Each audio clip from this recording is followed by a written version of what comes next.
There is the carnage pile of what we took off. Pitman arms, control arms, shocks that were, you know, fairly blown out.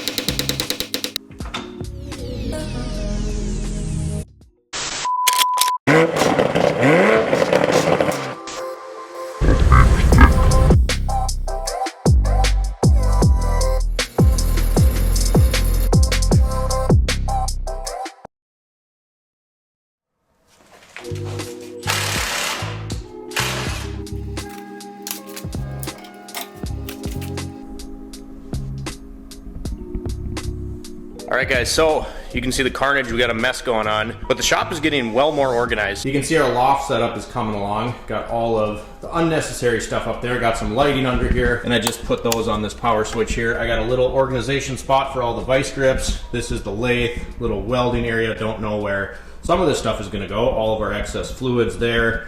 Then I also went ahead and put a 1x4 under our support here, just on that bottom side, so I can put all the aerosol cans up in there. So we're getting somewhere. Currently, right at this moment, we are getting our kicked by this 2500 front end rebuild. We got a bunch of Mevotech TTX stuff. I contemplated going through this, you guys, and doing a whole build series on the 2500. It's just gonna be too hard. I can't use the max jacks. The truck is too heavy, so we're doing it laying on the ground. I did want to show you what we're currently trying to attack on it, as well as some of the parts over here. So let's flip you around.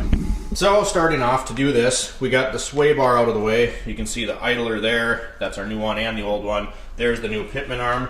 This is the center link and the tie rods, all ready to go. Then we went ahead and got some Kryptonite goodies. So we got the tie rods and the center link. If I take this thing out of here, oh, it's heavy. If I get this guy out, there we go. Look at how much bigger that thing is. So this truck's definitely getting some nice upgrades. One thing I did think was funny is they gave us a diesel addict sticker, and this is a gasser truck. So we're gonna go over to the truck, show you what we're struggling with. This is exactly why I said we're not doing a whole video on this, you guys. I'm laying on the ground right now. Camera barely fits. If I get the light on there, you can see we have this giant wrench. It's a 1 13/16.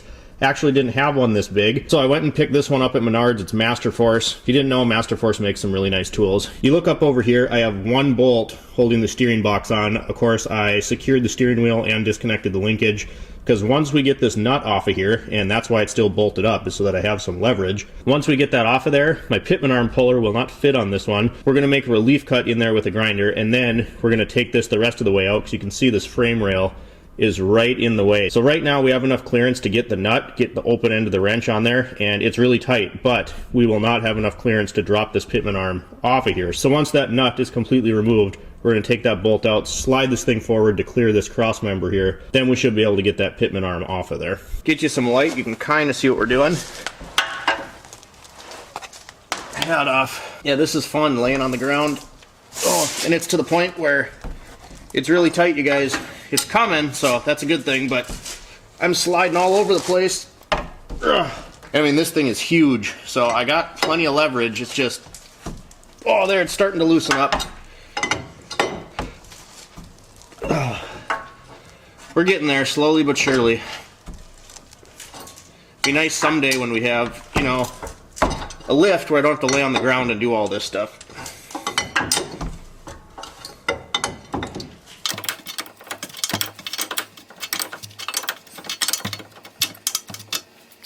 Oh, I can almost turn it by hand. And you can see this clearance here. There's not a lot of room at all. Then of course it's rusty, so the wrench wants to get stuck. Who wants to talk to me and why? Look at that. Can you see that? So just barely. I'm gonna have to push up on this. I still can't even get the nut out. It's maybe out the backside. Not quite. I'm gonna have to push up on this thing. Oh, no, it'll come. There. There's barely enough clearance there to get that guy out, but we got it.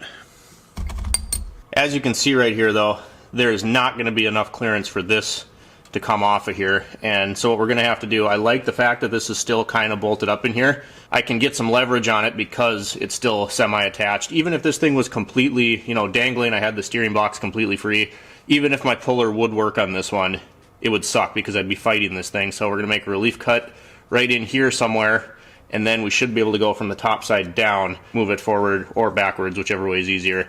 Pull this thing out, put the new one on. Safety first, get your glasses on, damn it. This isn't ideal, but we're gonna take this grinder, make a slit right here to relieve some of the pressure. A lot of times with this kind of cast type material, you can make a slit, you don't have to go all the way through it, and then you can smack it and it'll actually crack. A lot of times guys do this with wheel bearings, stuff like that, when you're trying to get the race apart, and it works pretty well, so we're gonna give it a try. We're just gonna make a slit right here. We're replacing this obviously, so it doesn't matter. Don't hit your boot up here on the steering box, and obviously don't hit your threads, but we have plenty of room, so let's go.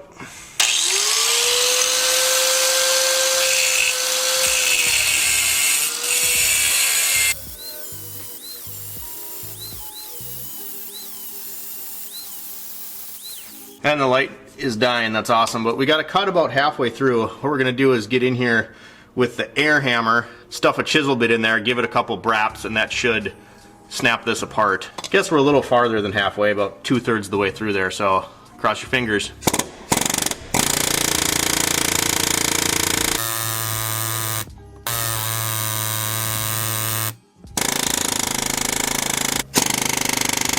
Just about there. I like being careful with the air hammer because, again, we don't want to bung up our threads or this boot. So get Mini Thor.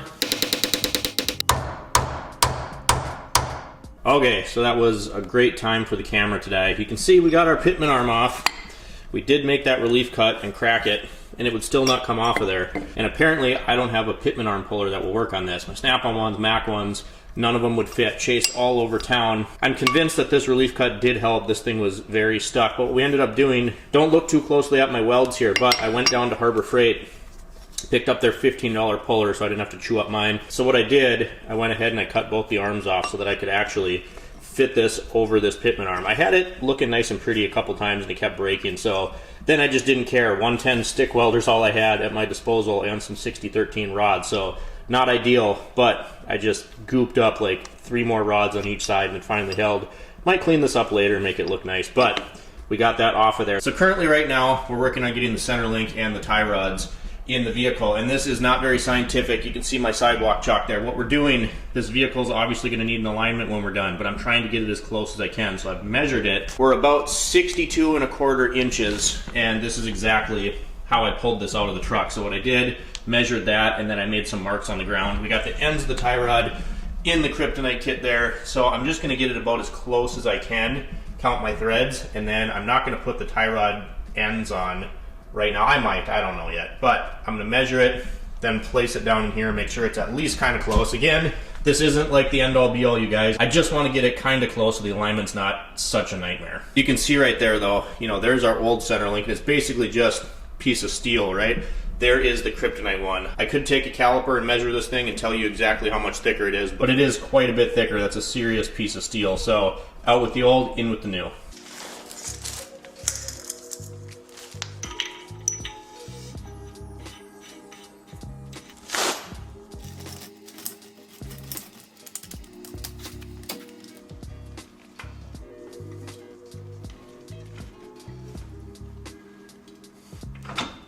Okay, so we did get the front end kit installed in the truck. Again, we used a mix of Mevotech TTX, which are really good parts from my experience. We also used a little bit of the Kryptonite front end kit, being that center link and the tie rod end. So we got new idler, new pitman arm, new sway bar links, new ball joints, new control arms, new brakes. Not ideal situation doing this with the Max Jacks lift. Obviously we can't lift this 2500 truck, so we did a lot of it laying on our back. The last thing we have to do is rear diff fluid and rear shocks. I got Bilstein 5100s to match what we put in the front of the truck. So once again, we're gonna lay down on our backs, get this portion of it done, and feels good to get this thing wrapped up, you guys. Now, obviously, this truck's gonna need alignment. I tried to get it as close as I could, but it's obviously gonna be out of whack. You cannot replace an entire front end and then just mark things and hope that the alignment is exactly the same. We're gonna put this thing on the rack and it's gonna be a complete mess, really. I can actually see it on the front end of this truck just sitting here, so we'll spin you around. I don't know for sure if you're gonna be able to see it super well, but it's got a lot of positive camber and it's towed out quite a bit. So this thing is not gonna drive nice. We also put a radiator in it, so we're gonna take it outside, bleed that, make sure we got good heat coming out of the vents, and then we'll worry about getting it aligned. I don't know how well the camera's gonna pick that up, but you can see there's a lot of positive camber there and it's towed out. So it's amazing, you guys. You measure, you try to get things as close as you can, but we replaced absolutely every front end component in this truck. So this is bound to happen. You absolutely have to go get an alignment done before you can get this back to your customer. Here's all the tools and equipment that we use to get this done. Of course, we got the Mac Tools mat, we got a jack, we got various blocks of wood. I mean, this is everything that we used, you guys. And I don't really have much brand loyalty. There's all sorts of stuff here. There's Master Force, there's Hart. I don't know where these jack stands came from. Milwaukee, probably the closest thing I got to brand loyalty, but there's lots of stuff here. We got the Mac Daddy air hammer. I mean, there's all sorts of stuff here that we used. Of course, right down there is our modified Hazard Fart pitman arm puller. You know, that thing's real pretty, but yeah, this is the stuff that we used to complete this project.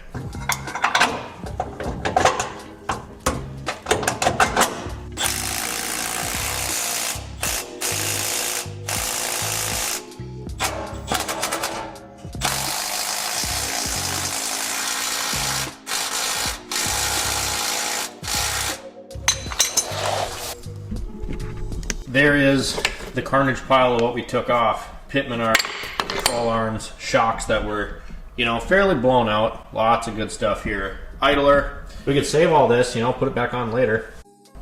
I just realized for like over half of this video, I'm looking at a little screen right now, you guys. I uploaded some of the footage last night to get it on the computer, start editing, and I was like, wow, my face is covered in grease specks and dirt in this entire video, so that's fun.